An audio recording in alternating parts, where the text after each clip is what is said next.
J'aimerais ajouter une remarque à ce que Piano vient de dire. Vous avez tout à fait raison. Les vieilles habitudes se perdent difficilement. Même aujourd'hui, il existe cette insécurité, et ça c'est certain. Et je pense que la question, avez-vous encore le sentiment d'insécurité du côté turc lorsque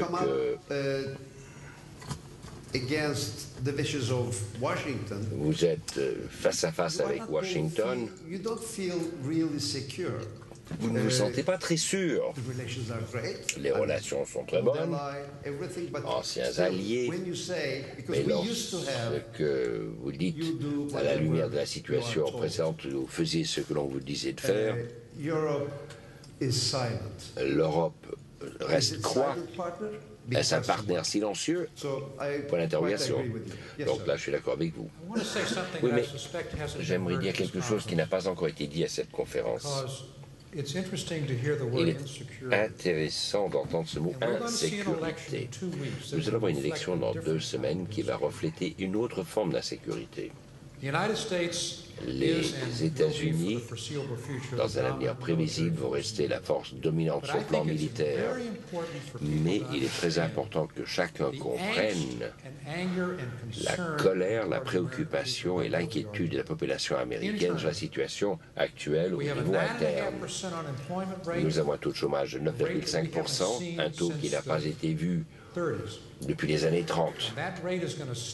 Un taux qui va rester élevé pour les années à venir, et même avec une reprise adéquate, qui est encore loin, il faudra peut-être 5 ans pour revenir au niveau de l'emploi de 2007, lorsque la récession est venue. Deuxièmement, les chiffres de pauvreté viennent d'être publiés. La semaine dernière, 44 millions d'Américains sont en dessous de la limite de pauvreté. 25% des Noirs américains, 25% d'Américains hispaniques, 12,5% d'Américains d'origine asiatique. Un enfant sur 5, c'est-à-dire près de 20% des travailleurs hommes entre 25 et 54 ans, n'ont pas d'emploi, et nous n'avons pas vu du chômage à long terme, donc au-delà de 6 mois, comme nous le connaissons aujourd'hui, et ça depuis des décennies.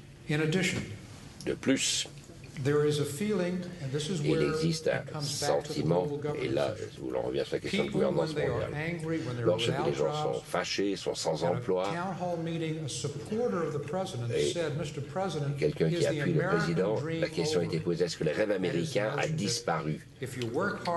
L'idée que si vous travaillez dur, vous suivez les règles, vous pouvez avoir une très bonne vie et très confortable. Et ceci est maintenant mis en question par beaucoup. Et c'est une situation très dangereuse pour ce qui reste le pouvoir dominant, même dans ce monde diffus, parce que cela génère des activités qui ne sont pas réfléchies, incitant les gouvernements à prendre des mesures qu'ils ne devraient pas prendre, ce qui est une préoccupation certaine lorsque l'on parle de gouvernance mondiale, d'intégration.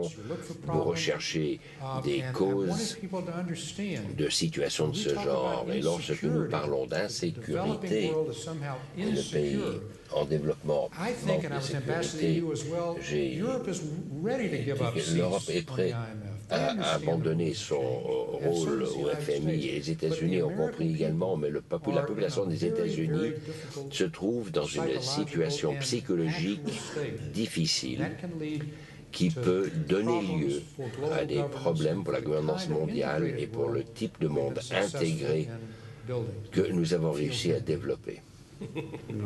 Je me demande si ça vous rassure, les problèmes des États-Unis. Il nous reste à peine 20 minutes.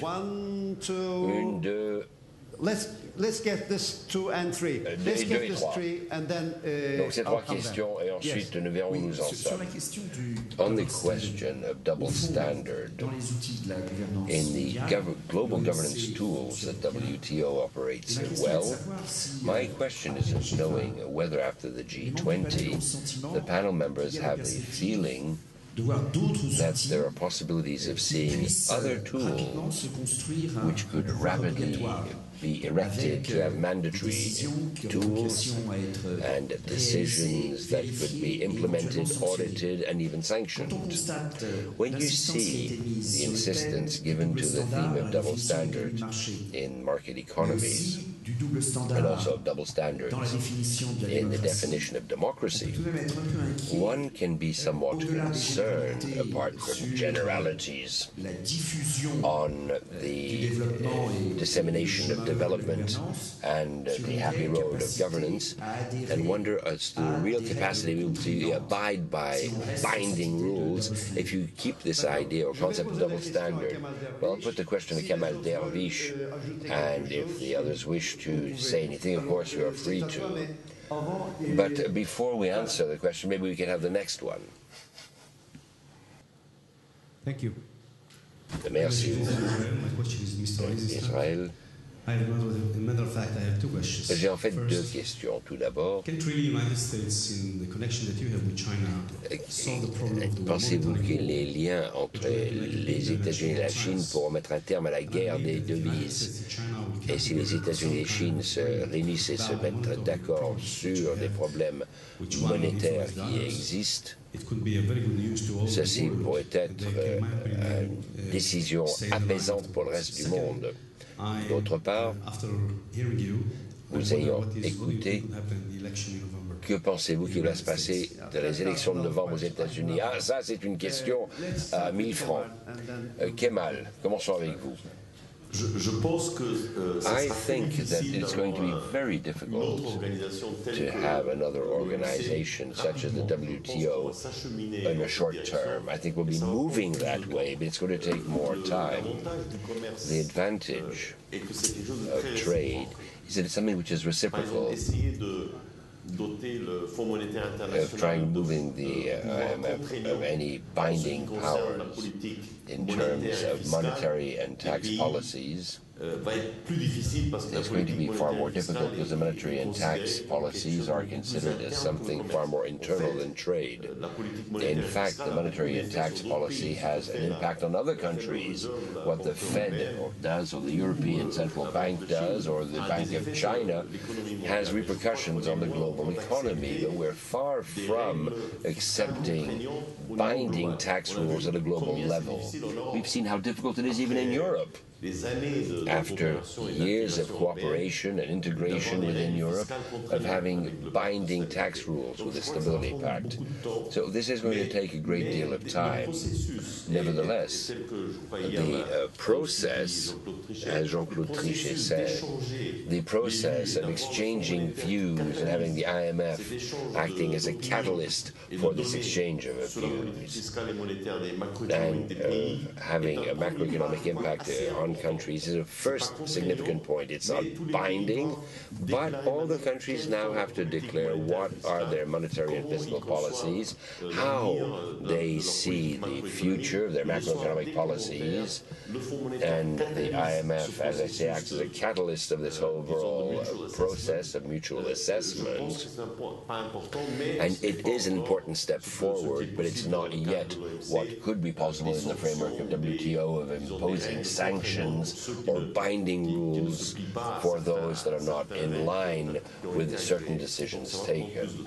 This is going to take thus longer. Alors, qui va gagner pour les élections? Qui va gagner les élections de novembre?